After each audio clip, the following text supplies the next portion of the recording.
Hello,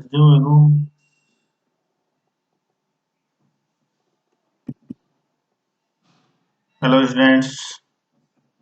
I am Uday Singh, Assistant Professor Physics, Government Girls College, Taranagar. BSc first year की mechanics की lecture series में एक बार फिर आज का हमारा टॉपिक है एक जड़त्वीय निर्देश तंत्र का दूसरे जड़त्वीय निर्देश तंत्र के साथ संबंध, अर्थात relation between one inertial frame of reference with another frame of reference। और इससे पहले हम जड़त्वीय निर्देश तंत्र क्या होते हैं, उनके अंदर कोऑर्डिनेट ट्रांसफॉर्मेशन क्या होते हैं, वेलोसिटी ट्रांसफॉर्मेशन, एक्सेलरेशन ट्रांसफॉर्मेशन, नियत कोण से झुके निर्देश तंत्र में कोऑर्डिनेट ट्रांसफॉर्मेशन और घूर्णनशील निर्देश तंत्र में कोऑर्डिनेट ट्रांसफॉर्मेशन, ये सारी चीजें पढ़ चुके हैं। आज हम ये जानेंगे कि यदि हमें एक निर्देश तंत्र में कुछ कोऑर्डिनेट ज्ञात हों तो हम दूसरे जड़त्वीय निर्देश तंत्र में उन्हें कैसे ज्ञात करेंगे, अर्थात दो जड़त्वीय निर्देश तंत्रों के मध्य क्या संबंध होता है, ये हम जानेंगे। आइए देखते हैं। तो एक जड़त्वीय निर्देश तंत्र का दूसरे जड़त्वीय निर्देश तंत्र के साथ संबंध, relation between one inertial frame of reference with another frame of reference।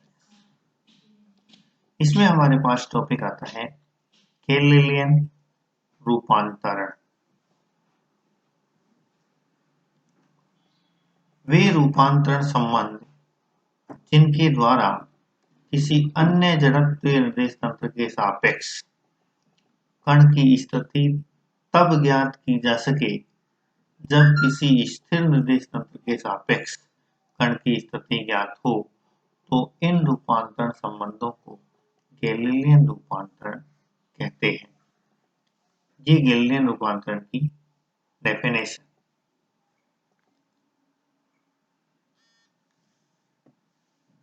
ध्यान से देखिए, ये इंपॉर्टेंट है।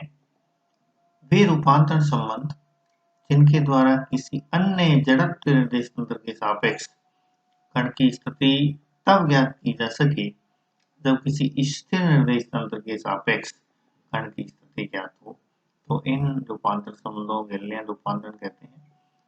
दूसरी डेफिनेशन दे सकते हैं इनकी हम बिल्कुल सिंपल शब्दों में, दो जड़त्वीय निर्देश तंत्र जो एक दूसरे के सापेक्ष नियत गति से गतिशील होते हैं में किसी घटना के निर्देशांकों के बीच संबंधों को गैलीलियन रूपांतरण समीकरण कहते हैं।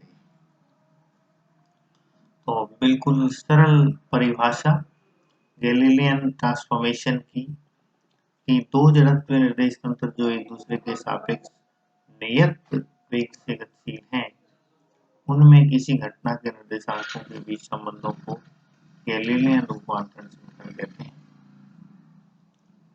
तो गैलीलियन रूपांतरण तभी तक मान्य होता है जब तक कि कण का वेग प्रकाश के वेग की तुलना में अत्यधिक कम होता है। तो गैलीलियन रूपांतरण कब मान्य होता है? जब तक कि कण का वेग प्रकाश के वेग की तुलना में अत्यधिक कम होता है। कण की स्थिति की भांति विस्थापन, वेग, त्वरण व बल के लिए भी रूपांतरण ज्ञात किया जा सकता है। तो ये कंडीशन है गैलीलियन रूपांतरण कब लागू होते हैं, कब हम इन्हें काम में ले सकते हैं। इन्हें तब काम में लिया जा सकता है जब कण का वेग प्रकाश के वेग की तुलना में अत्यधिक कम हो। ये बात आपको बड़े अच्छे से याद रख लेनी है कि गैलीलियन रूपांतरण केवल तभी लागू होते हैं जब कण का वेग जो है वो प्रकाश के वेग की तुलना में बहुत कम है। जब कण का वेग प्रकाश के वेग से कंपेरेबल हो जाता है, उसके आसपास पहुंच जाता है, तो हमें अन्य रूपांतरण समीकरण काम में लेते हैं, जिनको लोरेंज रूपांतरण समीकरण कहते हैं, और उनको हम आगे पढ़ेंगे। कण की स्थिति की भांति यहाँ विस्थापन, वेग, त्वरण और बल के लिए भी रूपांतरण ज्ञात किया जा सकता है। इसके लिए सबसे पहले हम स्थिति रूपांतरण के विषय में जानेंगे। तो जैसा पीछे भी हमने ट्रांसफॉर्मेशन इक्वेशन देखे थे, उनमें सबसे पहले हम कोऑर्डिनेट ट्रांसफॉर्मेशन देखते हैं, और उसके बाद वेलोसिटी, एक्सीलरेशन, फोर्स आदि सब ट्रांसफॉर्मेशन देखेंगे। तो यहाँ दो इंपॉर्टेंट बातें हमने देखी। एक तो ये कि दो जड़त्वीय निर्देश तंत्रों के मध्य आपस में जो संबंध दर्शाने वाले समीकरण हैं, उन्हें गैलीलियन रूपांतरण समीकरण हम कहते हैं। इनकी सिंपल सी डेफिनेशन हमने देखी, और फिर हमने एक कंडीशन देखी कि ये केवल तभी मान्य होते हैं, केवल तभी लागू होते हैं जब कण का वेग प्रकाश के वेग की तुलना में काफी कम होता है, अत्यधिक कम होता है। अब हम सबसे पहले पोजीशन के ट्रांसफॉर्मेशन यानी गैलीलियन रूपांतरण समीकरण प्राप्त करेंगे, और उसके आधार पर बाद में वेलोसिटी, एक्सीलरेशन, फोर्स आदि सब ज्ञात करेंगे। आइए बढ़ते हैं आगे। तो स्थिति का रूपांतरण, ट्रांसफॉर्मेशन ऑफ पोजीशन। माना किसी स्थिर निर्देश तंत्र S के सापेक्ष किसी कण P का स्थिति सदिश R है और निर्देशांक x, y, z है, तब निर्देश तंत्र S के सापेक्ष P का स्थिति सदिश क्या होगा? OP equal to R equal to x i cap plus y j cap plus z के।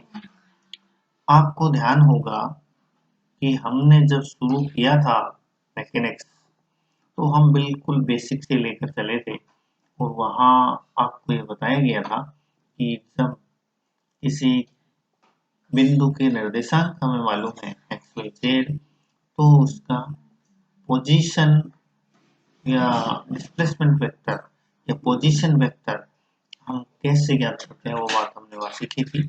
इसलिए हमने यहाँ सीधे ही प्रयोग किया है कि जब कोऑर्डिनेट एक्स वाई जेड है, तो इसका ओरिजिन के साथ पोजीशन वेक्टर क्या हो जाएगा? X I cap plus Y J cap plus Z K cap. इस चित्र में आप देख सकते हैं कि ये एस हमारा निर्देश तंत्र है, जिसके एक्स वाई और जेड हैं जो एक दूसरे के परपेंडिकुलर हैं।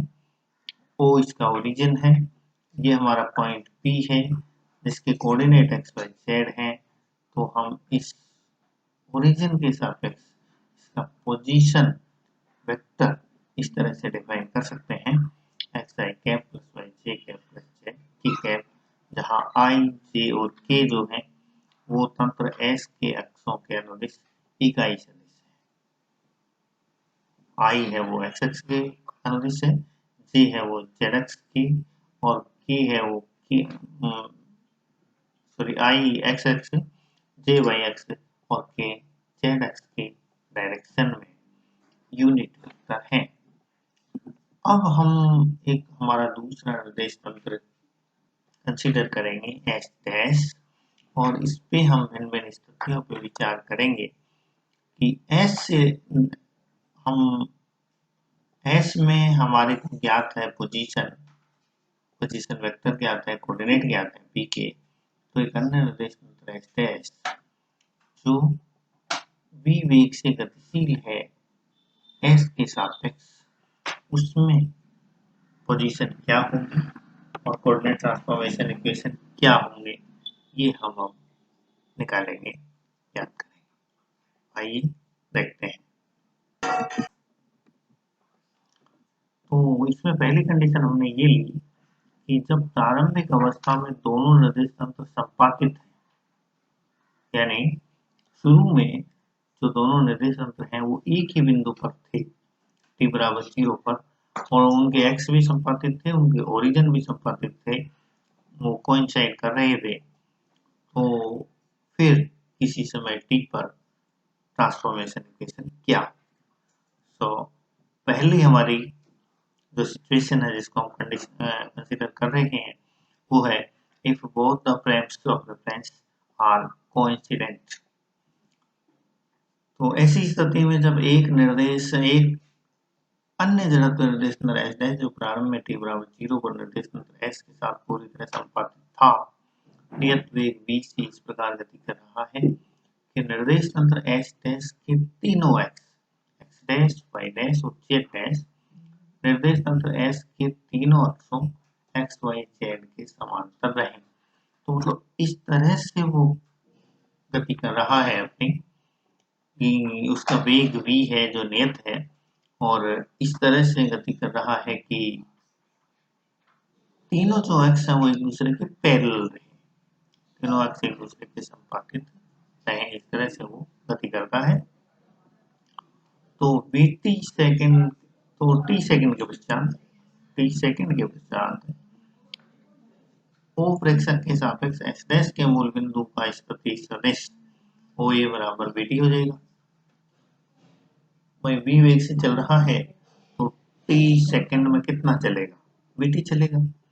तो s का जो ओरिजिन है उसके सापेक्ष x डैश का ओरिजिन है वो t टाइम में bt दूरी चलेगा। इस क्षण s डैश में किसी बिंदु p के लिए सदिश r एवं निर्देशांक जो है x dash, y dash, z dash हो, तो जिस प्रकार से S में हमने P की पोजीशन R ली थी और निर्देशांक x, y, z लिए थे, उसी प्रकार H डैश में हमने पोजीशन तो P ही रहेगी, लेकिन पोजीशन वेक्टर है वो R डैश और कोऑर्डिनेट है और x dash, y dash, z dash होंगी। तो निर्देश तंत्र H डैश के सापेक्ष कण P का स्थिति सदिश हो जाएगा OP बराबर R डैश। R प्राइम भी हम बोलते हैं इसमें, इसको प्राइम भी बोला जाता है, जो भी नोटेशन हम काम में लें, हम डैश भी कहते हैं, प्राइम भी कहते हैं। तो हम r प्राइम कहें तो r prime vector equal to x prime i cap plus y prime j cap plus z prime k cap. यहाँ एक बात बहुत ही ध्यान रखने लायक है कि हमारे कोऑर्डिनेट चेंज हुए हैं x prime, y prime, z prime, लेकिन हमारे यूनिट वेक्टर सेम है i, j और k। क्यों सेम है, इसका कारण क्या है, ये आपको अच्छे से स्पष्ट होना चाहिए। यूनिट वेक्टर इसलिए सेम है क्योंकि s डैश की गति इस प्रकार हो रही है कि s के तीनों अक्षों x, y, z के समांतर रहते हैं, इसके तीनों अक्ष x dash, y dash, z dash. s dash इस प्रकार गति करता है कि उसके जो तीनों कोऑर्डिनेट एक्सेस हैं वो मूल निर्देश तंत्र S के कोऑर्डिनेट अक्षों के समांतर रहते हैं। जब समांतर रहेंगे तो डायरेक्शन सेम रहेगी, और डायरेक्शन सेम रहेगी तो डायरेक्शन कोसाइंस नहीं बदलेंगे, और वो नहीं बदलेंगे तो यूनिट वेक्टर नहीं बदलेंगे। यूनिट वेक्टर यहाँ चेंज नहीं हुए हैं, आई जे के ही है। तो सदिशों के त्रिभुज नियम के अनुसार सदिश योग का त्रिभुज नियम यदि लगा दें अपन त्रिभुज ओ डैश पी में, तो हमारी OP है वो O dash plus O dash P हो जाएगी। और उस चित्र में हमने देखा था कि OP तो R है, R क्या है, S निर्देश तंत्र में पोजीशन वेक्टर, और O dash P R dash है, S डैश निर्देश तंत्र में पोजीशन वेक्टर, और ओ डैश ये विस्थापन है S डैश का, S डैश निर्देश तंत्र के ओरिजिन का विस्थापन है ये t टाइम में। अब जो कि v वेलोसिटी से चल रहा है तो t टाइम में कितना विस्थापन होगा, pt हो जाएगा। यहाँ से हमारे पास r डैश बराबर आ जाएगा r माइनस pt। तो ये दोनों पोजीशन वेक्टर में संबंध आ गया, r डैश बराबर r माइनस pt। तो समीकरण 39 स्थिति सदिश का गैलीलियन रूपांतरण समीकरण होगा। स्थिति सदिश का गैलीलियन रूपांतरण हो गया ये। और यदि s के सापेक्ष जड़त्व निर्देश तंत्र h डैश के वेग v के घटक x, y, z अक्षों के सदिश vx, vy और vz हैं, यदि वेग के भी हम घटक कर लें तो ये v बराबर हो जाएगा vxi plus vyj plus vzk।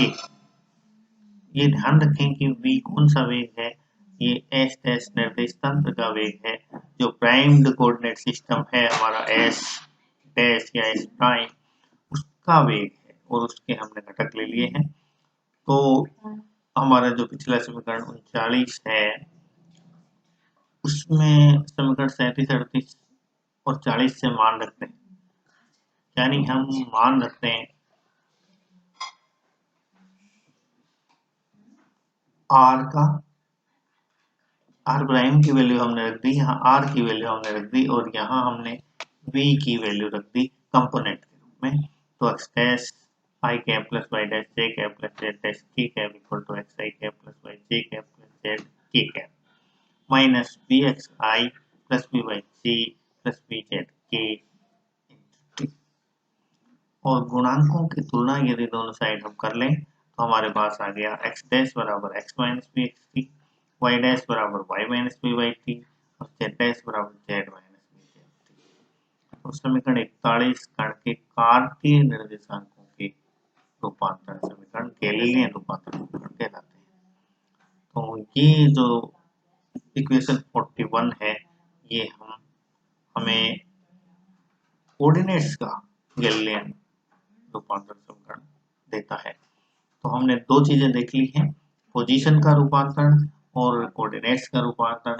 कौन सी स्थिति में, जब दोनों निर्देश तंत्र प्रारंभ में एक दूसरे के संपाती होते हैं।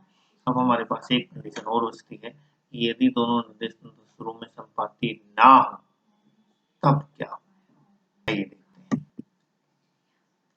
तो ये वो स्थिति है जब दोनों निर्देश तंत्र प्रारंभ में संपाती नहीं, तो प्रारंभ में दोनों निर्देश तंत्र संपाती ना हो, if both the frames of reference are not coincident। तो अब माना कि t बराबर 0 पर जो निर्देश तंत्र s है वो मूल बिंदु o' का स्थिर निर्देश तंत्र s के मूल बिंदु के सापेक्ष स्थिति सदिश r0 है और ये नियत वेग v से इस प्रकार गति करता है कि इसके x हमेशा निर्देश तंत्र s के अक्षों के समांतर है। ये देखो, ये S हमारा मूल निर्देश तंत्र था एक्स वाई जेड। शुरू में जो S डैश है इसकी ये R0 विस्थापन पे था, टी टाइम बाद इसका VT विस्थापन O हो गया। तो ये इनिशियल पोजीशन थी हमारे प्राइम कोऑर्डिनेट सिस्टम की और ये फाइनल स्टेज है। अब हम संबंध स्थापित करें तो यह निर्देश तंत्र t सेकंड में S डैश दूरी यानी VT दूरी तय कर लेगा। तो इस स्थिति में कण P का स्थिति सदिश r डैश हो जाएगा और हम फिर से यदि हमारा वो सदिश योग का त्रिभुज नियम लगा दें तो हमें क्या मिलेगा। सदिश योग का त्रिभुज नियम फिर से हम इस चित्र में लगाएं यहाँ पे, तो हमें क्या मिलेगा, यहाँ से OP ये बराबर किसके हो जाएगा, बहुभुज नियम लगाए हम, ये बहुभुज बन रहा है तो ये प्लस ये और बराबर हो जाएगा ये। सदिश योग का बहुभुज नियम हम जानते हैं कि यदि किन्हीं सदिशों को किसी बहुभुज की भुजाओं से क्रमागत रूप में व्यक्त किया जा सके तो बहुभुज की अंतिम भुजा विपरीत क्रम में उनके परिणामी को व्यक्त करती है। तो OP इनका परिणामी होगा, किस किस का, R0 प्लस VT और प्लस R डैश। तो यही हमने लिखा है R equal to R0 plus VT plus R dash, और यहाँ से R डैश बराबर हो जाएगा R माइनस R0, पक्षांतरण करेंगे R माइनस R0 और माइनस VT। तो ये कंडीशन आ गई हमारे पास कब, जब प्रारंभ में दोनों निर्देश तंत्र संपाती ना। तो आज हमने गैलीलियन रूपांतरण समीकरण देखे, पोजीशन का गैलीलियन रूपांतरण और कोऑर्डिनेट का गैलीलियन रूपांतरण, और दो कंडीशन और हमने देखी, जब प्रारंभ में दोनों निर्देश तंत्र संपाती हो तब, और जब प्रारंभ में दोनों निर्देश तंत्र संपाती ना हो तब। इसके साथ ही हमने गैलीलियन रूपांतरण की डेफिनेशन देखी और ये देखा कि गैलीलियन रूपांतरण केवल तभी लागू होते हैं जब कण का वेग, प्रारंभिक वेग है वो काफी कम हो, स्पीड ऑफ लाइट की तुलना में वो बहुत छोटा हो, तब गैलीलियन रूपांतरण लागू होते हैं। धन्यवाद।